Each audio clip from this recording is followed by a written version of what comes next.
Y terminamos hoy la clase en 5 minutos explicando... To wrap up today's class, I'd like to talk for 5 minutes or so about the concept of society. We'll conclude the lesson with that because it is a fascinating concept. This course focuses primarily on entrepreneurial creativity, and in the preceding section, I criticize all the designing of mathematical models done by those who believe that resources are given and that all we need to do is maximize their allocation among a given number of human beings and thus avoid waste. This makes no sense, because resources are not given, but instead are constantly being created, and more human beings are what is needed, as I have explained today. At this point, after all we have covered together, we are ready to grasp the concept of society. We're going to consider it together. It's the last section. Let's look at the whole subject in a nutshell. Society is a process. It is a process that carries with it the idea of dynamism. A dynamic structure. Do you know what a Meccano set is? When you were small, did any of you play with a Meccano set or an erector set? They consist of connected parts that form a structure,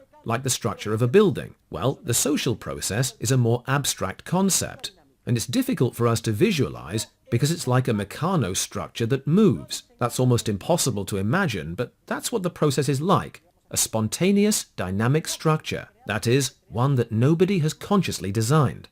I've described it that way in several lessons now. No one has created nor can create the social process. It emerges by itself. It is a highly complex process. It's like an extremely complex Meccano set. According to Hayek, this process is the most complex order conceivable in the universe. Think about that. Because it is comprised of billions of human beings. Imagine each of the nodules in a Meccano structure represents the head of a human being.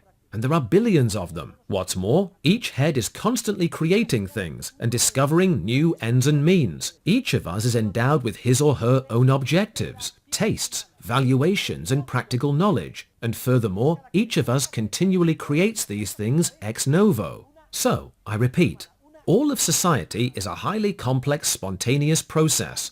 But what does it consist of? Human interactions. The nodule that is each head is connected with all the other heads through a human action, an interaction between humans. And what does this interaction involve? Basically, it is an exchange relationship. Remember the example of the Phoenicians, do ut des. I give you something and you give me something. Exchange relationships connect all of the basic elements in the dynamic structure that makes up this very complex process. And these relationships are often reflected in monetary prices. Later we will see how this makes economic calculation possible. Also, exchange relationships conform to certain rules, habits or standards of conduct. This is where institutions come in, and they are inseparable from society. What moves, what drives, what energy fuels this whole process, this exceedingly complex, spontaneous process of human interaction?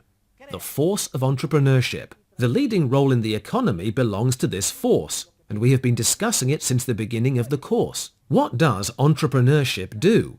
It constantly creates, discovers and transmits information or knowledge. So the fuel that powers the spontaneous process is entrepreneurship, which creates or discovers information. Entrepreneurship also brings about the effect of coordination or adjustment. In other words, it adjusts or coordinates the contradictory plans of human beings. But how? Through competition. We've just looked at that today.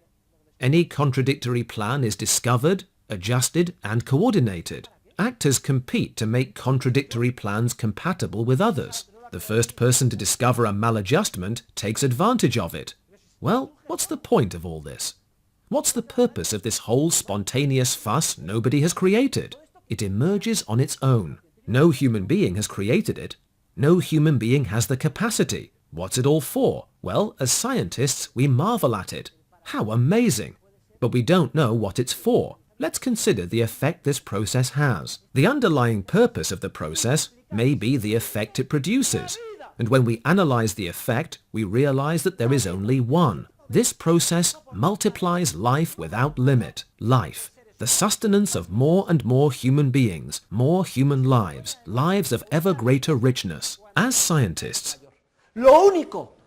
the only conclusion we can draw from this wondrous, spontaneous process is that it spreads, multiplies, and fuels life, both in quantitative terms, the number of lives, and qualitative terms, the quality of those lives. This and nothing else is society. And with this reflection, we'll say goodbye for today. I'll see you all back here next Tuesday. Thank you all.